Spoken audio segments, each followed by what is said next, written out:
क्या साइंस के पास सारे आंसर्स हैं सभी प्रश्नों के? क्या साइंस के थ्रू हम लाइफ को समझ सकते हैं पूरी तरीके से? एक ट्रेंड आज के टाइम पर देखा जा रहा है, जो ट्रेंड कुछ धार्मिक लोगों ने अपनाया था।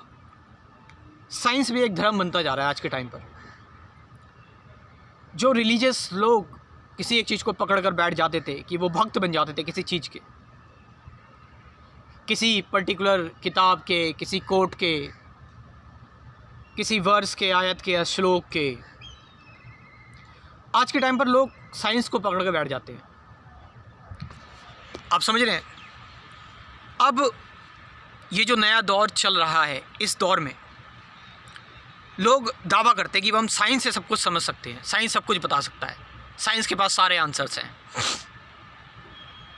हालांकि पहले से तो ठीक है ये, लेकिन कुछ नया नहीं है ये। नया इन द सेंस कि पहले जो रिलीजियस लोग थे, पुराने लोग थे, ट्रेडिशनली चीज़ों को फॉलो करते थे, चीज़ों को जानते थे, चीज़ों को पकड़ कर बैठ जाते थे। अब साइंस को पकड़ कर बैठ गए हम लोग। नहीं, लोग पकड़ अभी भी रहे हैं। साइंस आपको नो डाउट कई सारे क्वेश्चंस के आंसर दे सकता है कि चीज़ें कैसे काम करती हैं, चीज़ें कैसे काम कर रही हैं। लेकिन साइंस कभी क्यों का जवाब नहीं दे सकता। जैसे एग्जाम्पल के तौर पर एग्जिस्टेंशियल क्वेश्चंस हो गए कि ह्यूमंस एग्जिस्ट ही क्यों करते हैं भाई, साइंस का जवाब नहीं दे सकता। साइंस मोरालिटी का जवाब नहीं दे सकता। लोगों में मोरालिटी क्यों है, ऑल्ट्रिज्म क्यों है, लोग एक दूसरे की मदद क्यों करते हैं, ये भावना लोगों के अंदर कहाँ से है। साइंस लव, फीलिंग्स, कंपैशन के बारे में कुछ जवाब नहीं दे सकता। स्पिरिचुअल इंसाइट के बारे में कोई जवाब नहीं दे सकता। साइंस कॉन्शियसनेस के बारे में कुछ नहीं बता सकता। साइंस यूनिवर्स से पहले क्या था कभी एक्सप्लेन नहीं कर सकता। साइंस आपको बता देगा कि बॉडी में किस किस चीज़ की डेफिशिएंसी है। साइंस आपको बता देगा कि लाइट की स्पीड से ट्रैवल करने से टाइम जो है वो इफ़ेक्ट होता है। ये सारी चीज़ें साइंस आपको बता देगा। लेकिन साइंस आपको ये चीज़ बताने में असमर्थ है कि ये यूनिवर्स जो है, असल में यूनिवर्स जो है वो उसका स्टार्टिंग पॉइंट, मतलब वो आया ही कहाँ से है, वो क्यों एग्जिस्ट करता है, उसका स्टार्टिंग और एंड पॉइंट क्या है।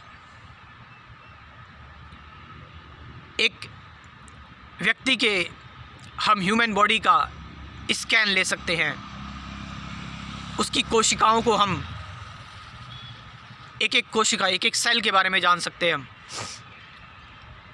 लेकिन सेल के अंदर एक कलेक्टिव इंटेलिजेंस होती है पर्टिकुलर गोल को करने की, एक कॉन्शियस इंटेलिजेंस। साइंस कभी इस चीज़ के बारे में नहीं बता सकता, इस चीज़ के बारे में कभी नहीं कह सकता। आप समझ रहे इस चीज़ को? इसीलिए तो लोग फिलोसॉफिकली क्वेश्चंस पर चले जाते हैं, क्योंकि उनको पूरे आंसर्स नहीं मिल पाते। साइंस में डार्विन ने हमें बताया कि ह्यूमंस जो हैं, साइंस के थ्रू, कि ह्यूमंस जो है वो सर्वाइवल के लिए कार्य करते हैं, आगे बढ़ते हैं, रिप्रोड्यूस करते हैं। जीन्स बड़े सेल्फिश होते हैं, सेल्फिश जीन्स। लेकिन इसके अलावा भी और भी आप देख सकते हो बहुत सारे कारण हैं। आप सिर्फ इसीलिए तो नहीं है जिंदा। आप खुद से पूछें, अपने आप से आंसर करें, इस चीज़ को देखें कि क्या आप इसीलिए एग्जिस्ट करते हैं, क्या आप इसीलिए जी रहे हैं क्योंकि आप सर्वाइव करना चाहते हैं, सिर्फ आप रिप्रोड्यूस करना चाहते हैं। एक सब्जेक्टिव मीनिंग आपको दिखेगा अपने अंदर, अपने लाइफ के अंदर, अपने जीवन के अंदर। साइंस कभी मुक्ति, लिबरेशन के बारे में बात नहीं कर सकता। मैं स्यूडो साइंस वाली बात नहीं कर रहा हूँ। आप खुद देखिए इन चीज़ों को कि आप आपके अंदर जो अवेयरनेस जनरेट होती है, आपके अंदर जो मेडिटेशन जनरेट होती है, जब बड़े शांत होते हैं आप कभी कुछ करना चाहते हैं, कभी कुछ करना चाहते हैं, कोई इंजीनियर बनना चाहता है, कोई डॉक्टर बनना चाहता है, कोई किसी और प्रोफेशन को चूज़ करना चाहता है, कोई अमीर घर में पैदा है, कोई गरीब घर में पैदा है। एक छोटा सा बच्चा जिसकी कोई गलती नहीं है, उसके पेरेंट्स की पेरेंटल किसी में कैंसर की प्रॉब्लम होगी, उस बच्चे को, छोटे से बच्चे को जेनेटिकली कैंसर हो गया। साइंस उस चीज़ में सुधार लेकर आ सकता है, उसको ट्रीट कर सकता है, उसकी लाइफ एक्सटेंड कर सकता है, बट उसको इसका आंसर कभी नहीं दे सकता। आप समझ रहे हैं चीज़ को? मैं फिर ये बात कह रहा हूँ कि पहले जो पुरानी चीज़ें हैं उनसे बेटर है साइंस, उनसे बेटर आंसर प्रोवाइड कर रहा है। लेकिन साइंस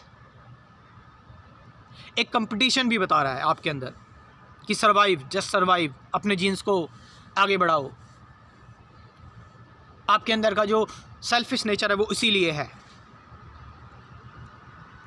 बट हम देखते हैं कि लोग दूसरों की मदद भी करते हैं, लोग दूसरों के लिए भी जीते हैं, लोग खुद की जान दे देते हैं लोगों को बचाने के लिए। साइंस ये कैसे एक्सप्लेन कर सकता है? आपने बहुत सारे रिवोल्यूशनरी पीपल्स देखे होंगे, क्रांतिकारी लोग देखे होंगे, कोई उनका रिश्तेदार नहीं था। गांधी का कोई रिश्तेदार नहीं था साउथ अफ्रीका में। आप समझ रहे चीज़ को? कृष्णमूर्ति का कोई रिलेटिव नहीं था अमेरिका में, जहाँ भी वो सारन में जाते थे, स्पीच देते थे और ऐसे समझाते थे जैसे वो मेरे से ही रिलेटेड हो, मैं ही हूँ वो। साइंस कभी इसका आंसर नहीं दे सकता ऐसा क्यों होता है, कोई ऐसा क्यों करता है पर्टिकुलरली। तो मैं आपसे यही कह रहा हूँ कि सभी चीज़ों को लेकर चलो, science, philosophy, psychology, spirituality, but life, universe, existence, ये सब कुछ इन सभी चीज़ों से बियॉन्ड है और हमेशा रहेगा। आप इसको कभी कैप्चर नहीं कर सकते, यू कांट कैप्चर इट। ये हमेशा एक मिस्ट्री रहेगा और इसी चीज़ में एक आनंद है, क्योंकि इंसान जिस भी चीज़ को समझ लेता है और उसको टच कर लेता है, वो उस चीज़ को करप्ट करना स्टार्ट कर देता है, उसका मालिक बनने की कोशिश करता है, उसको एक्सप्लोइट करने की कोशिश करता है। आप समझ रहे चीज़ को? हमने देखा कि डार्विन ने जो बताया, रिचर्ड डॉकिंस ने जो बताया, वो साइंटिफिक तरीके से सारी चीज़ें बता रहे हैं, समझा रहे हैं। लेकिन हमने वो नेचर भी देखा कृष्णमूर्ति और गांधी जैसे लोगों का, जिसकी कोई रैशनल एक्सप्लेनेशन नहीं है कि वो लोगों के लिए क्यों इतना प्यार, इतना कर रहे हैं, उनके अंदर इतना कंपैशन, लव क्यों है।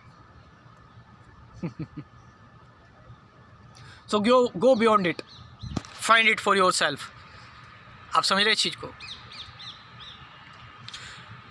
Bye the way, you can join me, मेरे साथ जुड़ सकते हैं, लाइफ के बारे में डिस्कशन कर सकते हैं, जीवन को समझ सकते हैं। मेरा क्रैश कोर्स, स्पिरिचुअलिटी का क्रैश कोर्स, नाम रख दिया स्पिरिचुअलिटी क्रैश कोर्स, लेकिन ये पूरे जीवन को समझने के लिए है। इसमें कुल 24 टॉपिक्स हैं: meditation, truth, present moment, awareness, relationship, attachment, fear, suffering, ध्यान, सत्य, सारी चीज़ों के बारे में। साथ साथ 50 से ज़्यादा गाइडेड मेडिटेशन की वीडियोज़ भी हैं। मैं अपना व्हाट्सअप नंबर दे रहा हूँ, आप नोट कर लें। इस नंबर से आप मुझसे अपॉइंटमेंट ले सकते हैं, मुझसे इस क्रैश कोर्स के बारे में जानकारी ले सकते हैं। 9773529489। Thank you very much.